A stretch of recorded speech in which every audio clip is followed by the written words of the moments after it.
ओम नमो भगवते वासुदेवाय। श्रीमद्भगवद गीता सप्तदश अध्याय श्रद्धात्रय विभाग योग। आज पर्व 193। आगेर पर्वे आमरा 10तम श्लोक पर्यन्त अनुध्यान करेছি। आज 11तम श्लोक থেকে আমাদের পাঠ শুরু হবে। अफलाकांक्षी यज्ञ विहिर्दष्टो य इज्जते जष्टव्यम एव एति मन समादाय स सात्विक। अर्थात फलाकांक्षा त्याग करे निष्काम यज्ञई अनुष्ठेय, अर्थात विष्णु प्रीत्यर्थे यज्ञ अनुष्ठेय। एरूप अवश्य कर्तव्यता बोधे मन स्थिर करे शास्त्रविधि अनुसारे शांत चित्ते जे यज्ञ अनुष्ठित হয় তাই সাত্বিক যজ্ঞ। গীতায় সব রকম কর্মকেই যজ্ঞ রূপে দেখা হয়েছে।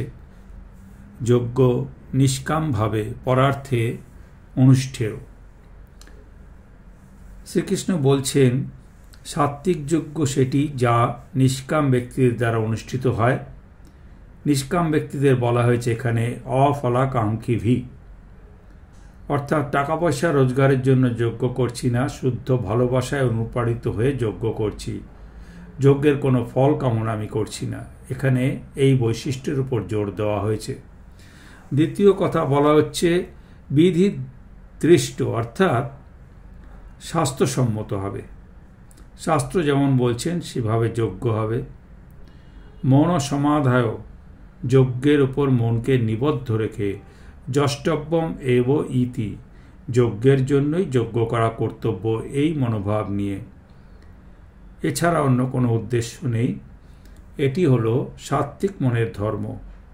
সাত্ত্বিক মানুষ এইভাবে যে যজ্ঞ করেন তাকেই বলা হয় সাত্ত্বিক যজ্ঞ। অভিসন্ধায়তু ফলং দম্ভার্থম অপি চৈব যৎ ইজ্জতে ভরত শ্রেষ্ঠ তং যজ্ঞং বিদ্ধি রাজসম। হে ভরতশ্রেষ্ঠ, কিন্তু ফলের অভিসন্ধি করে দম্ভার্থ, নিজের ঐশ্বর্য, মহত্ব, ধার্মিকত্ব বোঝানোর জন্য যে যজ্ঞ অনুষ্ঠিত হয় তাকে রাজস যজ্ঞ বলে জানবে। অভিসন্ধায়তু ফলম, অর্থাৎ ফল আকাঙ্ক্ষা করে এই যজ্ঞ করা হয়। এই যজ্ঞের পিছনে আমার একটা অভিসন্ধি আছে, কোনো কিছু লাভ করার জন্যই আমি যজ্ঞ করছি। আর কি লক্ষণ? এই যজ্ঞের মধ্যে লোক দেখানো একটি ভাব বা দম্ভের প্রকাশ থাকবে, দম্ভার্থম। এছাড়া রাজসিক দ্রব্যে যে যজ্ঞ, তাতে এই যে দম্ভ স্থান পায়, জীবনে সর্বক্ষেত্রে যেন একটি জাহির করার প্রচেষ্টা। শ্রীরামকৃষ্ণের একটি উদাহরণ আছে। রাজসিক ভক্ত গরদের ধুতি পরে গলায় সোনার চেন ঝুলিয়ে পুজো করতে বসবে। রাজসিক ভক্ত এইভাবেই সে নিজেরকে জাহির করে।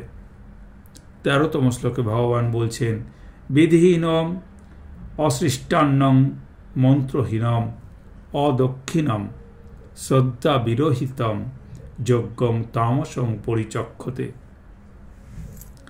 শাস্ত্রবিধি বর্জিত, অন্নদানবিহীন, শাস্ত্রোক্ত মন্ত্রহীন, দক্ষিণাহীন, শ্রদ্ধা বিরহিত যে যজ্ঞ তাকে তামস যজ্ঞ বলা হয়। বিধিহীনম অর্থাৎ শাস্ত্র বিধি শূন্য, শাস্ত্রের কোনো রকম তোয়াক্কা না করে নিজের খেয়াল খুশি মতো নিজের সুখের জন্য যে যজ্ঞ করা হয়। অসৃষ্টান্নং, যে যজ্ঞে কোনো অন্নদান করা হয় না। মন্ত্রহীনম অদক্ষিণম শ্রদ্ধা বিরহিতম, অর্থাৎ মন্ত্রহীন, দক্ষিণাবিহীন, শ্রদ্ধা শূন্য। এরূপ যে যজ্ঞ সেটি তামসিক প্রকৃতির ব্যক্তি এরূপ যজ্ঞ করেন এবং সেটিকে বলা হয় তামসিক যজ্ঞ। যজ্ঞের এই 3 প্রকার বলার পরে এরপরে ভগবান বলবেন পরবর্তী শ্লোকে তপস্যার 3 প্রকার ভেদ। আজকের মতো পাঠ আমাদের এখানে সমাপ্ত হলো। গঙ্গা, গীতা, সাবিত্রী, সীতা, সত্তা, পতিব্রতা, ব্রহ্মাবলী, ব্রহ্মবিদ্যা, ত্রিসন্ধ্যা, মুক্তিগেহিনী, অর্ধমাত্রা, চিতানন্দা, ভবগ্নিভ্রান্তি নাশিনী, বেদত্রয়ী পরানন্দা, তত্ত্বার্থজ্ঞান মঞ্জরি। গীতার এই 18টি নাম জপ করলে জ্ঞান সিদ্ধি এবং পরম পদ প্রাপ্ত হওয়া যায়। ওম শ্রীকৃষ্ণায় অর্পণমস্তু। হরি ওম তৎসৎ।